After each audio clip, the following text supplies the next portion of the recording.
Hello' বন্ধুসকল, নাম career হাবলৈ আপোনালোকক স্বাগতম। আজি আমি যোনটো জবৰ বিষয়ে কথা পাতিব লৈছোঁ তাৰ নাম হ'ল ইণ্ডিয়ান পোষ্ট ৰিকুৱাৰমেণ্ট 2026ত 28,000 পোষ্ট ওলাইছে। গ্ৰামীণ ডাক পোষ্টৰ নেম হ'ল গ্ৰামীণ ডাক সেৱা আৰু কেটেগৰী হ'ল branch post master, assistant branch post master আৰু ডাক সেৱাৰ। টোটেল পোষ্ট ওলাইছে 28,000 পোষ্ট ওলাইছে ইয়াত। ঠিক আছে, আৰু আমাৰ অসমৰ বাবে ওলাইছে 639 পোষ্ট ওলাইছে। বাকী এইটো 28,000 পোষ্ট যোনটো হ'ল এইটো হ'ল অল ইণ্ডিয়াৰ, আৰু এইটো হ'ল অল ইণ্ডিয়াৰ, আৰু আমাৰ অসমৰ বাবে এইটো 639।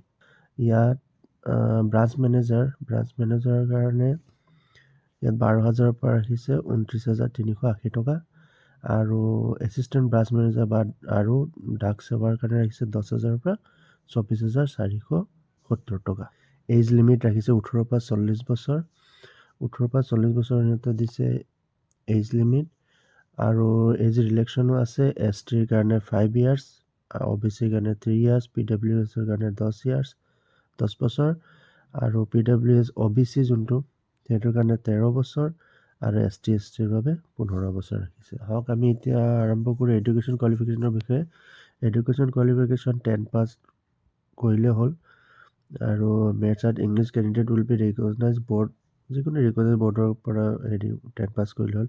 আৰু লোকেল লেংগুৱেজত যোনখিনি আছে, যোন মানুহে লোকেল লেংগুৱেজ গম পাব, যেনেকৈ আমাৰ অসমৰ আছামিজ, তেওঁলোকৰ বাবে প্ৰিফাৰেঞ্চ থাকিব।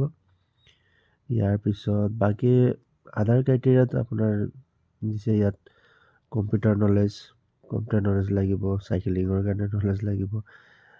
বাকী এপ্লিকেশ্যন ফিজটো OBC বা জেনেৰেলৰ কাৰণে 100 টকা ৰাখিছে, আৰু বাকী STৰ বাবে নীল, ফিমেলৰ বাবে নীল। আপোনালোকৰ এপ্লিকেশ্যন ফিজটো হ'ব UPI বা নেট বেংকিং বা ডেবিট কাৰ্ড দিও দিব পাৰি, ইয়াত লিখি দিছে তেওঁলোকে। বাকী আহক কথা পাতো এপ্লাইটো কেনেকৈ কৰিব পাৰি।